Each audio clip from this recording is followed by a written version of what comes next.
Today on the news and why it matters, Rashida Tlaib is such a victim of Israel. Always a victim. Always a victim. And President Trump wants to buy Greenland. Also, special guest, Colonel Alan West in the house. Thank you for joining us. Gonna be a big show. Starts right now.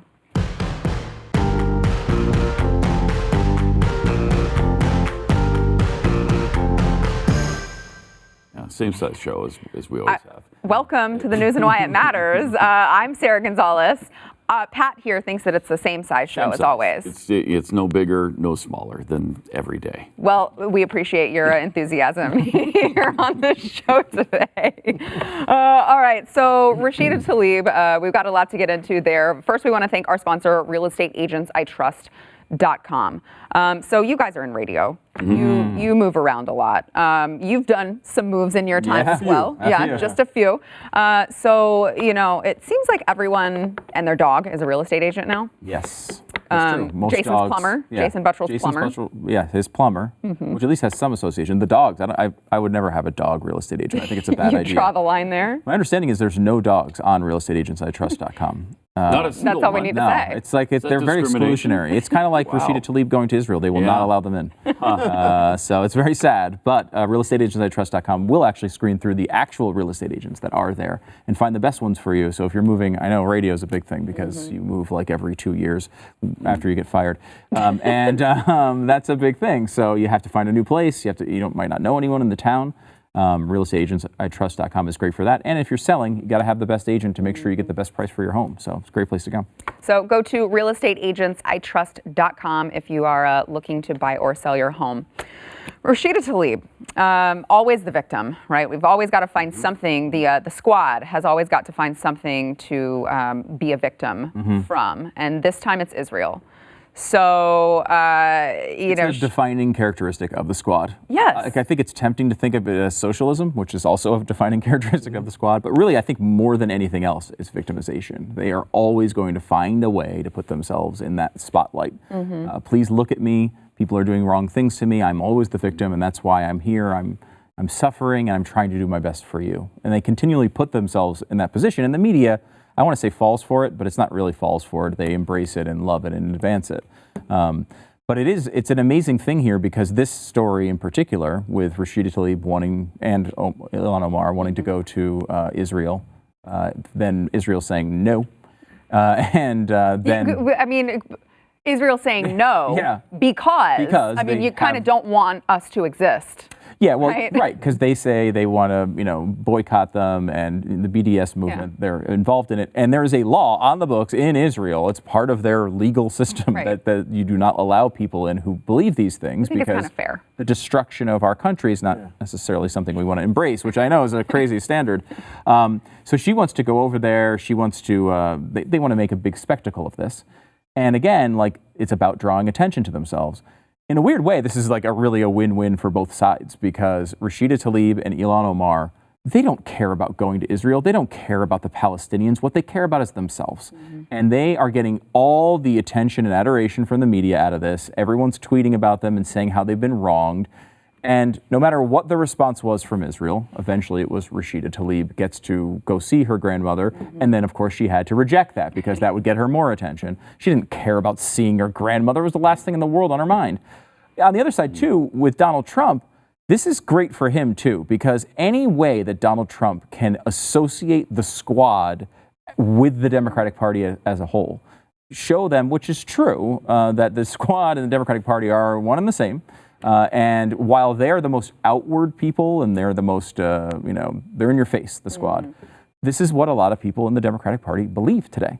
And being able to say, hey, I'm running for president against them, right? Not even Elizabeth Warren, not Bernie Sanders, but Rashida Tlaib, Ilhan Omar, Ocasio-Cortez, and the Ringo one, Presley. Yes, the squad as a whole.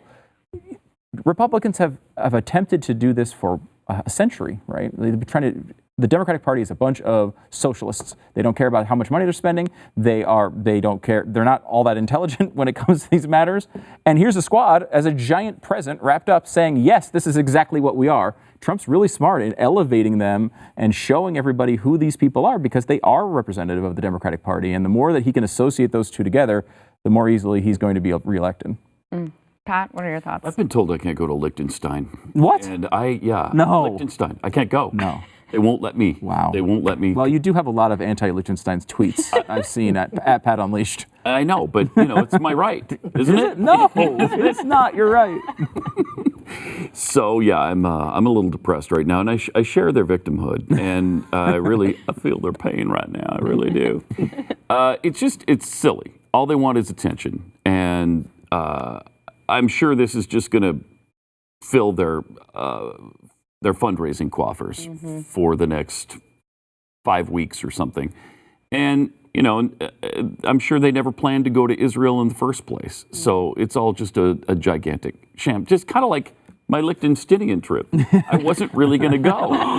But then they told me I couldn't, and so then I wanted to. And then they said you could again, and you rejected it. Yeah, I said, well, my grandmother lives there. And they said, all right, humanitarianly you can come in. And then I said, no, I don't even know where Liechtenstein is. It's a really small little place. Yeah, it's tiny. You'd miss it on a map. Yeah. It's like an exit off the Jersey Turnpike. Colonel, what are your thoughts on Well, it's very simple. These are some very immature, spoiled brats that they believe they can go out and say and do anything without any type of consequences or ramifications. And when you look at some of the things that they have said, and some of Rashida Tlaib has taken pictures and been in events with known Islamic jihadists and terrorists, people that support terrorism activities against Israel. And for her to think that, I should be able to do this and you should let me in, well, no, we don't have to do that. You are speaking against our country, like you just said, our existence. And so I think that really in the end, there are losers in this. And this is the Democrat Party. Because sooner or later, people are going to say, I don't want to be associated with that. And this is causing a big conundrum within the Jewish community. Yeah. And you think about a lot, Elliot Engel, who is the chairman of the House Foreign Relations Committee. There is no reason why these two young women and all the things that they have done, they should still have security clearances. I mean, Ilhan Omar, tried to defend Somali Islamic jihadists that came from her district. And we know that Rashida Tlaib is meeting with these said individuals. So I think that in the end, by drawing attention to themselves again, they end up being the losers come next November. And I hope they continue to go off the farm and draw attention to themselves, because what they are doing, as a former member of Congress, I am appalled that they have a security clearance. They also lied to win their seats in Congress. They also lied about their thoughts and feelings about Israel. They lied about the BDS movement. They lied about the one-state solution. Did they? Yes. Oh, yeah. They changed as soon as they got into office. It was maybe a week after the election that Ilhan Omar went back on virtually everything she said during the campaign. So they deserve everything they get with this Israel thing. So I'm glad that you said that, because my next question literally was going to be, how in the world does someone like this, who's so anti-Israel, who has an obvious history associated, with these organizations, these terrorist organizations, how does someone like that become elected? Yeah, by lying. By lying. Yeah. Deception. Yeah. Yep. So moving on to Trump wanting to buy Greenland. I love it. This is a great story. It's a very bizarre story, Pat. I love it, though. I love it. I'd love to own Greenland. Yeah, why not? Is that somewhere like the Louisiana Purchase? A little bit like that, yeah. And it'd be probably the biggest land grab since the Louisiana Purchase, which would be nice. Now, they tweeted out something, I guess, from Greenland that they're not for sale. Well, that doesn't matter. We're the United States of America. We'll just take it. What are there, 56,000 of you? 2 F-15s could take care of that. It wasn't odd. And they did respond. Greenland responded and said, we're open for business, not for sale, Mr. President. Was an odd thing to say, though, right? It feels, we had Bill O'Reilly on today, and he's just like, I think he's on vacation, he's bored. Right? Like, this is he doesn't like being on vacation. Buy Greenland. Just buying Greenland. I mean, is it serious? Probably not. I mean, I want it to be, though, don't you? I do too. Why not? I want Greenland. It's been too long since we've had a cool new purchase. I don't know what it is. But you know what? That would be the perfect place to send Alexandria Ocasio-Cortez. Oh, yeah. She likes the Green New Deal. Send her to does. Greenland. That's a great point. And I think that she'd be make her the president of Greenland. Yeah, I like it. You can have that. There is and this is the problem with Trump. Like, no matter what he says, he can't win, right? Like, he said, hey, Rashida Tlaib, go back to your own land, and everyone complained about it. And then he's saying, no, stay here. And now they're complaining about that. There's just no way to win, I feel like, for Trump. This is, I don't think, is it a real story? It's kind of interesting, right? Like, I mean, we have tried to actually buy it before. Truman tried to buy it, I believe it was. And there is, I'm sure. There's some military, legitimate value to it, right? As an asset. That's one of the places you land, especially when you're transitioning over to Europe and some of these long deployments. But we don't, I mean, we can just stop it there. Right. We have the airports already, We right? got the airport. Yeah, Yeah, a little duty free. We have we have an arrangement with Denmark where we can pretty much have unlimited access to it. I mean, would it be cool? I mean, if it was on sale, I mean, I think you pick it up. I don't know that we necessarily need to buy it, or if it's serious. But this is the kind of thing that Trump does that no other president would do, and it's kind of it makes you laugh a little bit, and it's funny because I'm sure this was leaked from. If not from him directly, John Barron or whatever his name was when he used to call the New York press. Oh, yeah. But from his people, and I think, like, honestly, this is just his entertainment. He's on vacation. He's like, I'm bored. Watch them chase their tails. Yeah, exactly. Watch it. I'll leak this, and it'll be hilarious to watch everybody talk about it for a day. Yeah, which they are, and we are. Yeah, we are. They are, but the mental gymnastics they're going to try to paint him as, Hitler, because he said, I'm thinking about buying Greenland. I'm like, how did you go from here to here? Because he made a stupid offhand remark that he wants to buy a place. Yeah, and Hitler wasn't about buying places. No. I want to watch that How war. much did he pay for Poland? Yeah, a lot of $0. I think zero. Hanover and France. Right. Denmark. Nothing. Belgium. Yeah. It is one, I think, from a media criticism perspective, it's just like it goes back to this constant obsession with anything that Trump does. It's like, yes, there's a bias against Republicans. There's, as Alan can speak to very well, there's a big time bias against Republicans. It seems with Trump, though, there's just this obsession that goes above that. It's like it's above normal. It is a derangement syndrome. Yeah, it really is. I mean, I think that when he wakes up and they know that he woke up, they are already mad. Did Trump wake up today? Yes, and they just go into a frenzy. Yeah. All right. When we come back, Trump made some interesting remarks at one of his rallies about the 2020 election, and we'll get to that. Stay tuned. He just owns the news cycle. Whatever he wants every day. in there. He plays with them. Yeah, he does. It's clear. It's clear he's playing with it at this point. Before we get back into the conversation, I want to thank our sponsor, Roman. I have a couple of friends who actually will not go to the doctor for any reason. That's a lot of you men are like that, by the way. Very strange stance. It works okay when you're like 25. As you get a little older, it doesn't work quite as well. It doesn't work well at 58. It's interesting because I think that's like a typical guy thing, as you said. I mean, you just kind of like rub some dirt in it and you just try to move on with your life. That's not a great way to deal with those things. And as you kind of get older, there's also things, like losing your hair where, you don't necessarily want to go to your doctor even, or maybe the doctor your whole family goes to and explain to them sort of awkward problems like that. That's why I love Roman. It's a great way to handle these things because you talk to real doctors, you talk to them online. You don't have the awkward in-person sort of conversations about those things. And if you have something that's going on and you want to get it solved, go to Roman, get it solved, and it's nice and easy. And they just mail everything to your door, discreet packaging. You don't have to worry about it at all. Go to getroman.com/why, WHY. GetRoman.com/why. You're going to get a free online visit and free 2-day shipping. It's GetRoman.com/why for free to get started. GetRoman.com/why. Technology is amazing. It is, right? It really is. Incredible. All right, so Donald Trump had a rally, and he does what Donald Trump does, and he talks, and he says just whatever rolls off the tip of his tongue. But some pretty interesting remarks from the most recent rally. Watch.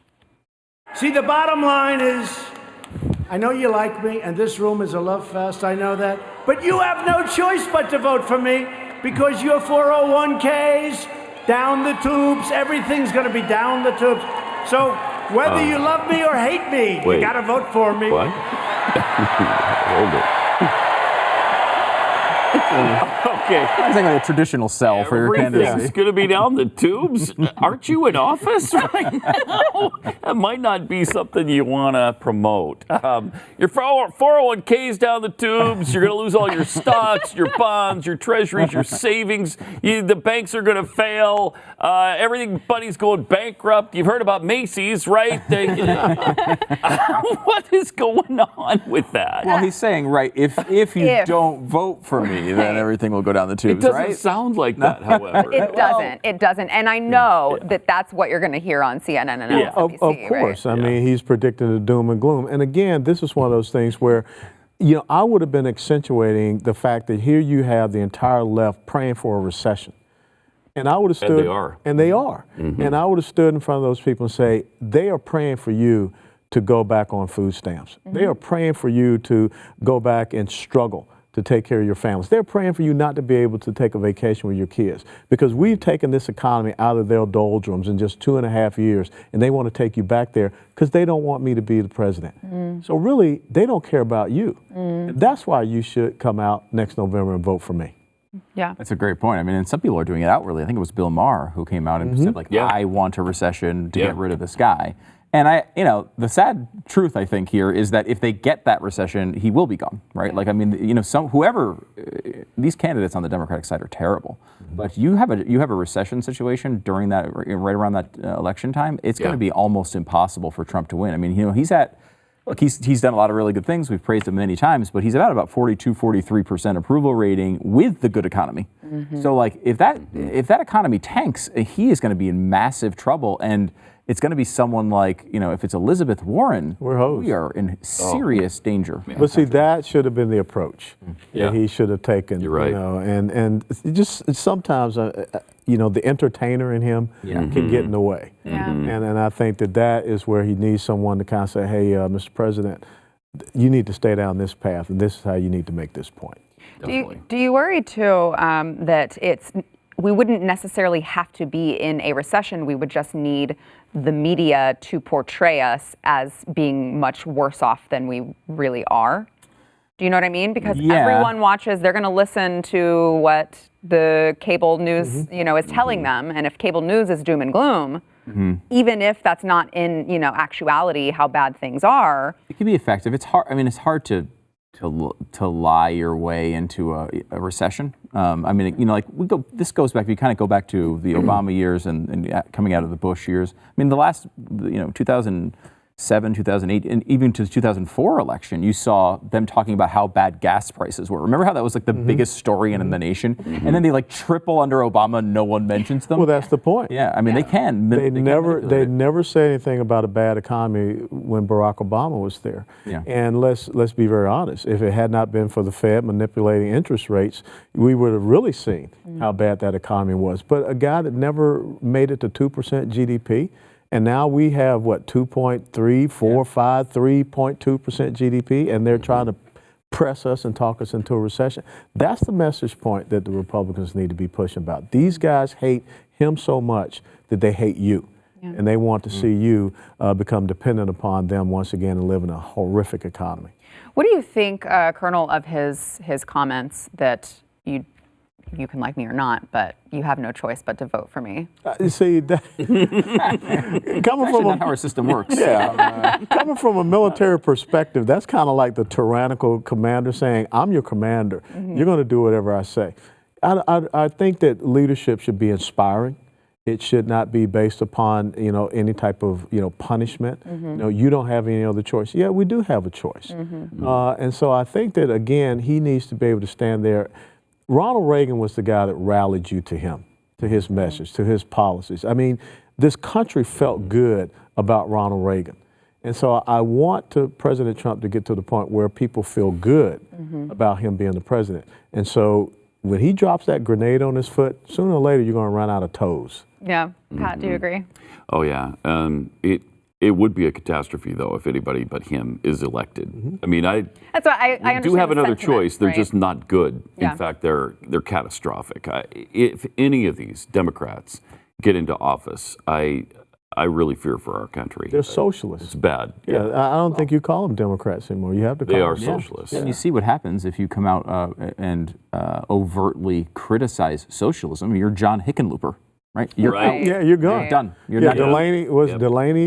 He's going to be next. Yep. Yeah. He's at zero. All these guys, you watch those debates, and there are moments where you're sitting there going like, guy kind of sounds almost sane. Like Delaney in that last debate was actually pretty good on a lot of things. Yes. Now I think he's far to the left of everyone here, but like in comparison to the room, he seems like sane. And what happens? What's the result of that?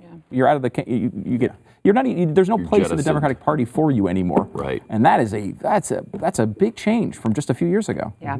Speaking of all of the Democrats running, there's a report out that Joe Biden, the Biden campaign, they are considering scaling back his public speaking appearances over his It's nap recent, time. Yeah, his recent gaps.